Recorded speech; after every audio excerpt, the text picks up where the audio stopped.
आज के लिए हम अपनी रीडिंग पढ़ते हैं कि कैसे सेंटेंस बने हुए हैं, कौन सी वोकैब इसमें यूज़ हो रही है और किस तरह के सेंटेंस मेकिंग दी जा रही है। बेसिकली ये इन्फॉर्मेशन उन लोगों की है who are doing IELTS, PT, language set, life skills and international tests who are going for Australia, USA, Canada, England and New Zealand, whatsoever the country they want to go.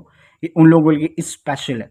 एक एक sentence देखना है, कैसे punctuation लगा हुआ है, कैसे punctuation marks उन्होंने यूज़ किए हैं, कैसे रिलेटिव क्लॉज, एडजेक्टिव क्लॉज और नाउन फ्रेज वगैरह कैसे यूज़ किए हुए हैं, देख रहे हैं। ये सारी चीज़ों का मिक्सअप है और ये मैंने बहुत एक मेहनत के बाद ये निकाला है। एक जो आपके लिए मैगजीन है ब्रिटिश, ये बेसिकली पब्लिश्ड है वहाँ का। ठीक है, चलें स्टार्ट करते हैं। देखिए आज की जो हमारी स्टोरी है, बेसिकली आज का जो हमारा रीडिंग पैटर्न है वो है माई स्टोरी। आपको पिक्चर में नज़र आ रहा होगा, एक डॉक्टर है। बेसिकली ये रिसर्च डॉक्टर होती है जो अपने थीसिस के लिए इन्फॉर्मेशन कलेक्ट कर रही होती है, और साथ ही जो आपको नज़र आ रहे हैं बेड पे ये पेशेंट है।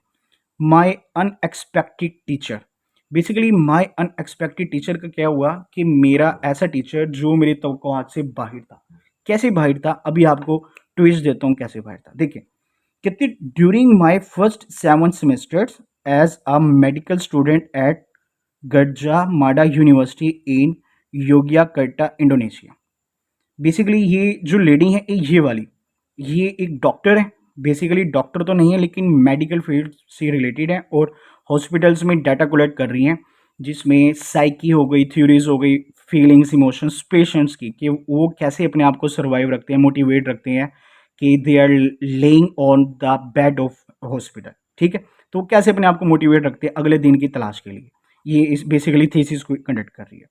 तो देखिए अब वो कहती I spend most of my time studying and in classrooms. वो बात कर रही है आइस में जो हमारा प्रोनाउन है। बेसिकली हमारे पास कितने किस्म के प्रोनाउंस होते हैं, देखिए मैं आपको बताता हूँ। हमारे पास तीन टाइप्स के प्रोनाउंस होते हैं।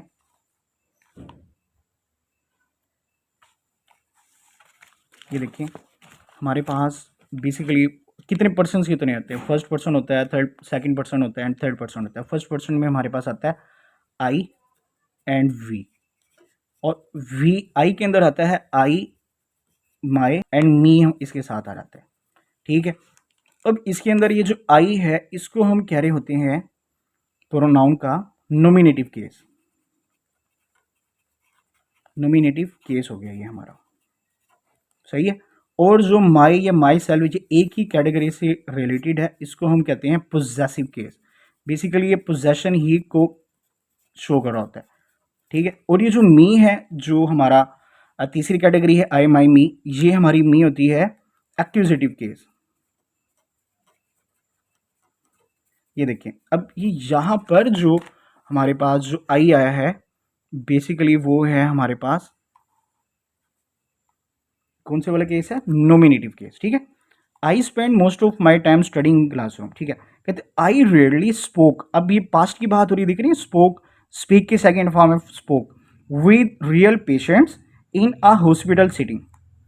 वो कह रहे हैं कि बेसिकली वो अपनी जो स्टोरी है उसका प्रोम्प्ट बयान कर रही है, उसका लुबे लुभाव बयान कर रही है, या उसका तमहीद बांध रही है। वो ये कि मैं ज़्यादातर बोलती थी रियल पेशेंट के साथ इन अ हॉस्पिटल सिटिंग, जो हॉस्पिटल्स में होते थे। देन लास्ट ईयर बात करेंगे आखिरी साल, I started visiting the neurology ward at doctor सज्जीचो हॉस्पिटल। उसने वो न्यूरोलॉजी जो वार्ड था उसको इसको विजिट किया। देख रहे हैं यहाँ पे न्यूरो से साइकी से रिलेटेड है। देखिए I was gathering data for my thesis. अब देखिए यहाँ पे आई अगेन क्या हो गया हमारा नोमिनेटिव केस। ठीक है, और वॉज हमारा हेल्पिंग वर्ब है और gathering basically verb plus I N G लगा। आई अगेन मैं आपको बताती हूँ कौन सा टेंस इधर यूज हुआ है। ये देखिए ये हमारे पास होता है पास्ट कंटिन्यूस टेंस। ठीक है,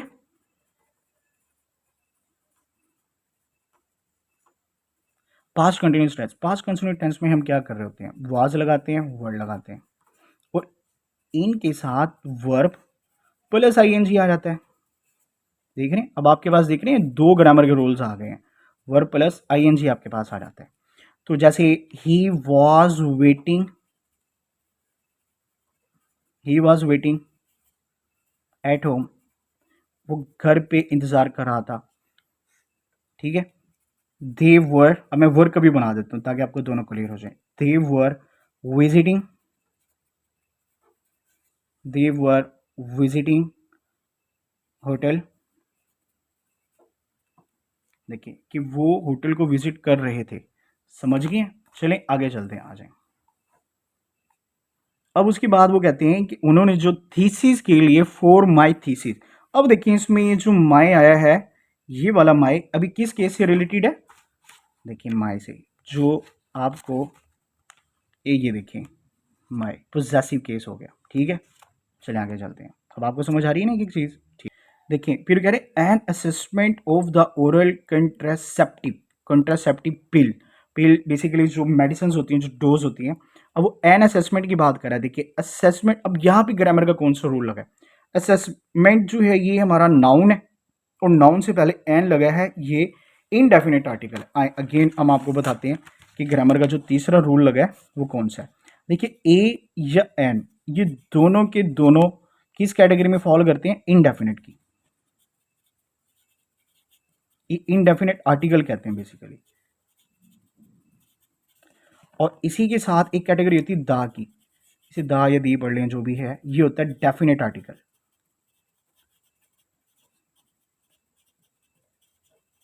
डेफिनेट आर्टिकल बेसिकली हमारे पास 26 होते हैं अल्फ़ाबेट्स, अल्फ़ाबेट जिसमें ए टू जेड हमारे पास होते हैं।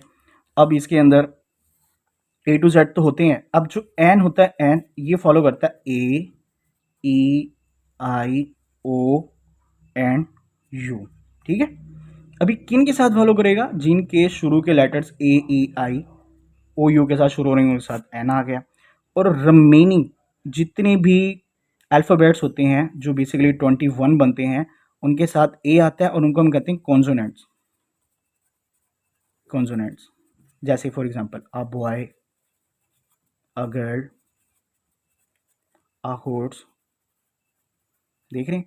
अब ये आ जो आया है, इसके बाद इनमें से कोई भी एक वर्ड नहीं है, ए ई आई ओ यू में से कोई भी एक वर्ड नहीं है, तो इसीलिए हम ए लगाते हैं। तो the same thing is being applied here, and उन्होंने यूज किया है क्योंकि ए ई आई ओ है साथ। कहता ऑफ द ओरल, जो बेसिकली ओरल पील है उसके लिए, कहता as a risk factor for ischaemic stroke. Basically ischaemic stroke क्या होता है, कहते हैं कि इस्कीमिक स्ट्रोक जो बेसिकली होता है, it occurs when a bullet clot blocks or narrows an artery leading to the brain. जो ब्रेन में नेट, जो हमारी आर्टरीज जा रही होती हैं, बेसिकली वो ब्लड जो पंप कर रही होती हैं उधर लेके गो थ्रू हो रही होती हैं, ठीक है, बाईपास हो रही होती हैं बेसिकली, तो वो आपकी क्लॉट हो जाती हैं, जम जाती हैं किसी ब्लड से। कहते हैं दिस टाइप ऑफ स्ट्रोक। अब ये दिस क्या है, बेसिकली ये आपका कोहिरेंस है।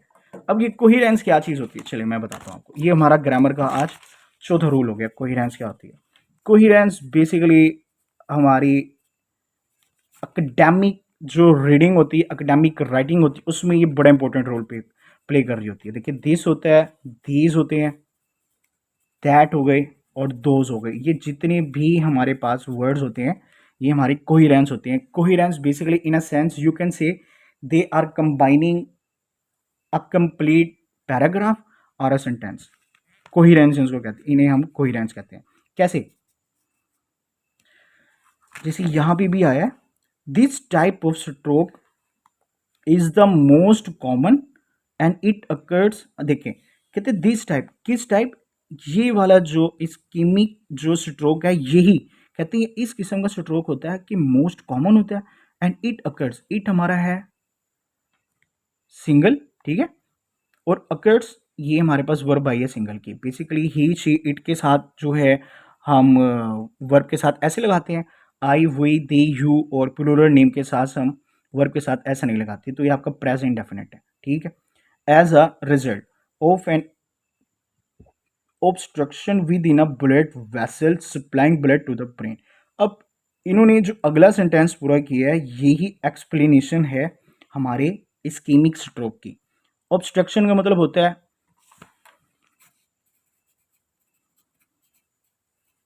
ऑब्स्ट्रक्ट कह दें, हिंड्रेंस कह दें आप, हिंड्रेंस कह सकते हैं आप।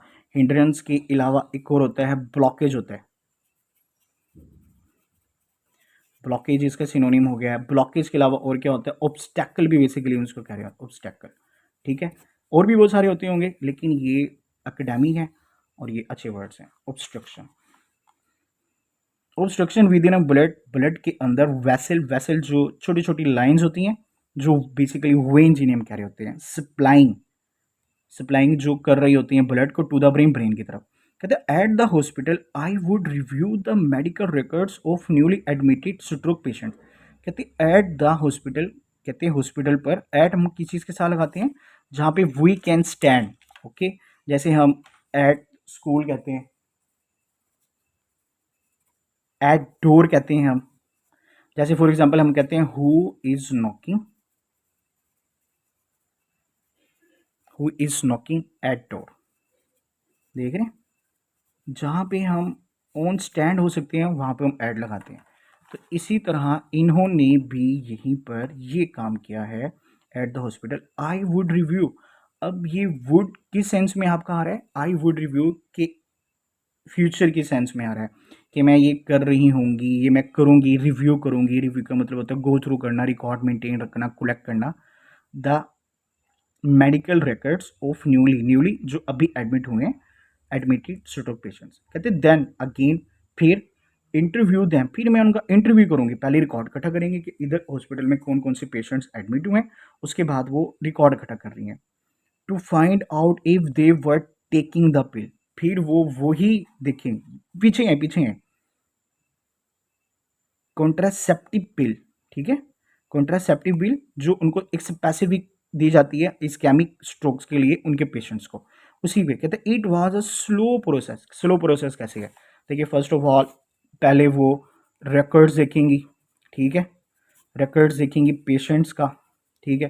फिर इस रिकॉर्ड को जो पेशेंट का है, फिर उसके बाद वो इंटरव्यू कर रही होंगी किनके साथ, पेशेंट्स के साथ, इंटरव्यूज ऑफ पेशेंट्स।